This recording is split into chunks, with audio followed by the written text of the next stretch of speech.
Being loud is often mistaken for confidence, but it is usually compensation. Volume is not authority. Speed is not certainty. Most noise exists to cover instability. People fill space because empty space exposes them. Silence has weight. Stillness has pressure, and most people cannot remain inside either for long.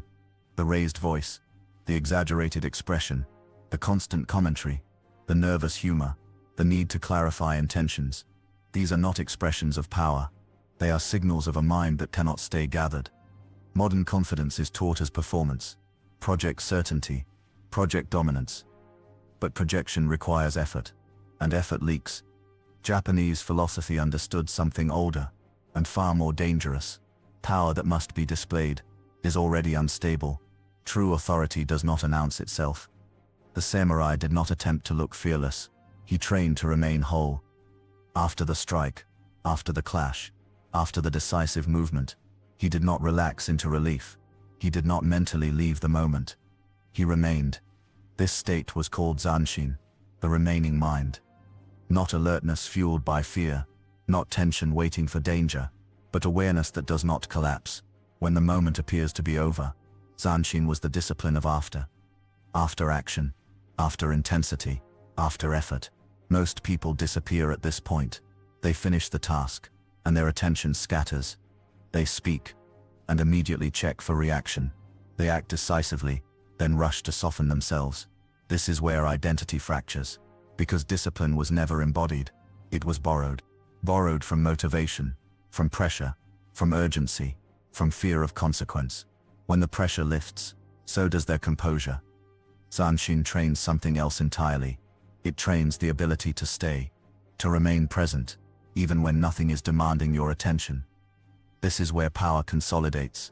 The illusion says confidence is loud. The illusion says dominance must be asserted. But true authority uses very little motion. It moves precisely, speaks deliberately, and wastes nothing. A person in Zanshin does not rush to speak. They do not rush to explain. They do not rush to resolve tension. They allow silence to do its work. And silence always reveals. This is why presence feels intimidating. Because presence removes distraction. When you are fully here, others become aware of where they are not. They feel their internal noise, their compulsive thinking, their need to escape stillness, not as a thought, but as sensation. They may talk faster, interrupt more, laugh too loudly, or begin explaining themselves without being asked. They become self-conscious, without understanding why. Not because you are judging them, but because your presence is a mirror. Zanshin reflects fragmentation without accusation. The samurai understood this intimately. Zanshin was not reserved for battle. It was practiced in walking, in bowing, in conversation, in waiting. The sword was never the point. The sword simply revealed the mind. Zanshin meant your awareness outlasted the event. That you did not collapse into relief, did not dissolve into distraction, did not abandon yourself when intensity ended. This is why presence creates quiet authority. Because it is rare, and because it cannot be faked. You cannot pretend to be here. Either your attention remains, or it doesn't. Zanshin is not stillness of the body. It is stillness of identity. You stop leaving yourself. You stop leaking awareness. And when you remain gathered, others feel the difference immediately. They feel the absence of rush, the absence of performance. They feel themselves more clearly, and that clarity is uncomfortable. That is why presence intimidates. Not because it dominates, but because it does not bend. You are not trying to be powerful. You are not managing perception. You are simply here, and that is enough. Zanshin is not created through force. It is created through containment. Most people misunderstand discipline. They believe discipline is something you impose on yourself. Through rules, pressure, or control.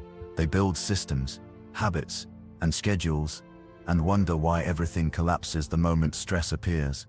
Because discipline that depends on structure is not discipline. It is obedience to circumstances. Zanshin is something else entirely. Zanshin is an inner state, a state of awareness that does not leave, even when effort ends. Most people train themselves to show up, but not to stay. They know how to begin, how to push, how to perform. But the moment the action finishes, their attention collapses. They scatter. This scattering is the root of inconsistency, because identity is not formed in action. Identity is formed in what remains afterward. The samurai understood this deeply. Zanshin was not trained in moments of attack. It was trained in moments of stillness. After the sword returned to rest, after the breath slowed, after the movement was complete, that was the test. Could the mind remain assembled, without stimulation? Most people cannot. Their nervous system immediately seeks release. They relax too fast, distract themselves, mentally leave. This habit leaks power, because power is not intensity. Power is continuity. Zanshin trains continuity of awareness, not gripping, not forcing, but staying with your breath, staying with your posture, staying with your awareness, even when nothing is happening, especially when nothing is happening. This is where most people fail. They associate presence with doing, but Zanshin is presence without doing. It is awareness without agenda. This is why it rewires the nervous system. Instead of associating calm with collapse, the body learns calm with readiness. Not sleepy calm, not passive calm, but alive calm. The samurai called this relaxed readiness. The body available, the mind open, the awareness wide, nothing clenched, nothing slack. This state is rare, because modern life trains the opposite. We are taught to disengage the moment effort ends. Scroll, distract, consume. We are trained to flee the present moment. Zanshin reverses this training. It teaches you to remain with yourself, even when no one is watching, even when there is no reward. This is where discipline becomes identity, not something you summon, but something that is always there. Most people are disciplined only under observation. When someone is watching, when stakes are high, when ego is involved. Zanshin removes the audience. You remain present, even when nothing is demanded of you. This is the quiet forge of character. The samurai practiced Zanshin in daily life, in walking, in standing, in sitting, in how the feet met the ground, in how the breath entered the body. Every transition was practice. Finishing a task, ending a conversation, pausing before movement. Most people rush through transitions. The Zanshin practitioner does not. They stay aware in the gap. This gap is where presence stabilizes, because the gap is uncomfortable, and discomfort reveals truth. Zanshin teaches you to remain grounded, without stimulation, without distraction, without validation. Just awareness, contained, unabandoned. This containment creates gravity. Others feel it immediately. They slow down around you.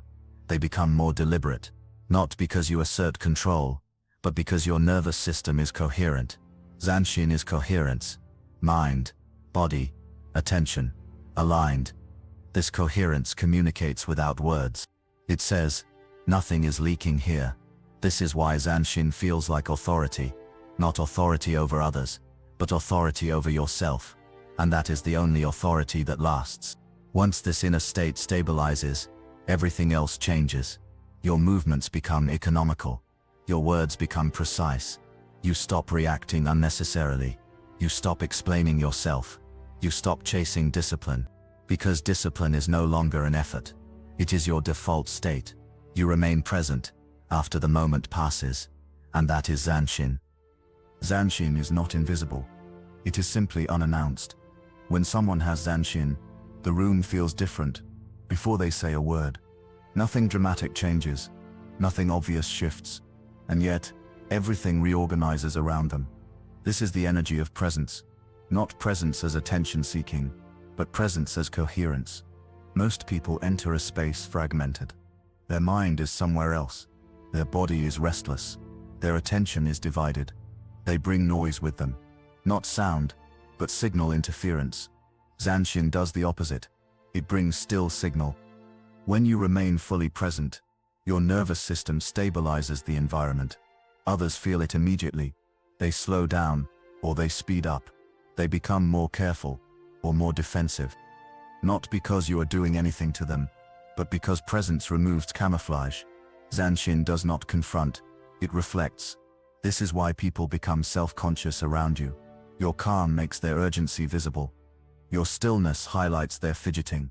Your silence reveals their compulsive need to fill space. You are not judging them, but their system feels seen. The samurai understood this power intuitively. Zanshin was not used to intimidate. It was used to remain clear. After combat, the warrior did not celebrate. He did not collapse into emotion. He did not seek reassurance. He stood in Zanshin, alert, open, unmoved. This posture communicated everything. It said, I am still here. I am not finished. I have not left myself. This is the mirror effect. When you remain present, others are forced to meet themselves. Some feel respect. Some feel discomfort. Some feel exposed. Some feel calmed. But no one feels neutral. Because Zanshin eliminates noise. And in silence, truth surfaces. This is why presence creates authority without effort. You are not asserting dominance. You are not controlling behavior. You are simply not leaking energy. Your attention stays gathered. Your posture remains steady. Your breath remains slow. Even when others are reactive, this steadiness becomes the reference point. Others unconsciously orient to it. This is leadership without command. Zanshin leads by example, not instruction. Most people try to manage perception. They adjust their tone, their posture, their expression. Zanshin removes management. There is nothing to manage, because there is nothing to hide. This is why it feels intimidating. Not because it threatens, but because it is honest. Presence does not negotiate. It does not soften itself. It does not rush to be liked. It simply remains. The mirror figure is not a hero in the traditional sense. No speeches, no displays, just someone who does not abandon the moment. They finish speaking, and they stay. They finish acting, and they stay. They finish listening, and they stay. This is where others unravel. Because most people disappear the moment something ends. They escape into thought, into distraction, into explanation. Zanshin refuses this escape. And so the mirror holds. The longer you remain present, the louder the contrast becomes. People project onto you authority, judgment, threat. But none of it belongs to you. It belongs to what they see reflected back. This is the final discipline. Not reacting to projection, not shrinking to comfort others, not inflating yourself to dominate. Simply remaining intact. Zanshin teaches you to outlast the moment, to remain present after tension rises, after silence stretches, after others reveal themselves. This is mastery, not control over others, but sovereignty over yourself. When you practice Zanshin, you stop trying to be impressive. You stop chasing intensity. You stop explaining your calm. You let presence speak, and presence always speaks clearly. It says, I am here. I am steady.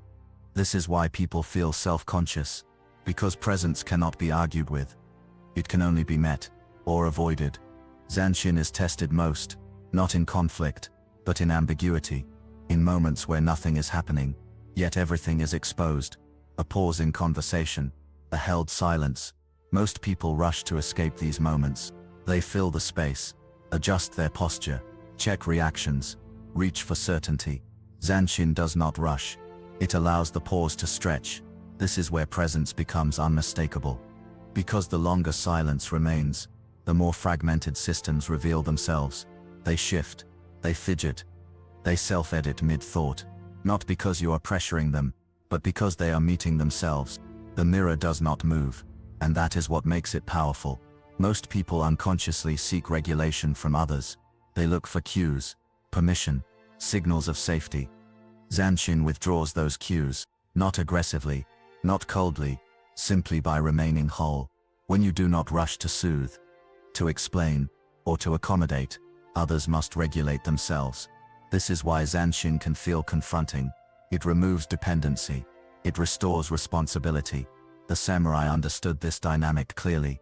Zanshin was not about dominance over an opponent.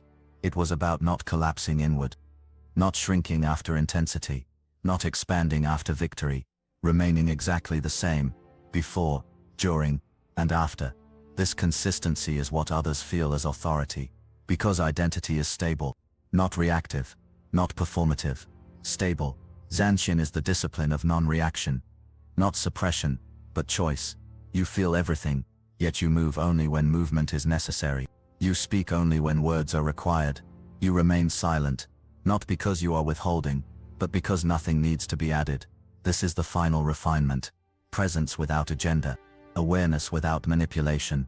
When you reach this point, you no longer wonder how you are perceived. You no longer track reactions. You let others arrive, or not. And either way, you remain. This is the quiet mastery of Zanshin. Not conquest, not performance, but unbroken presence that outlasts the moment, the reaction, and the room itself. So the next time, when nothing demands your attention, can you hold yourself without tension? That is Zanshin. See you next time. And as always, remember to stay in tune with your own mind frequency.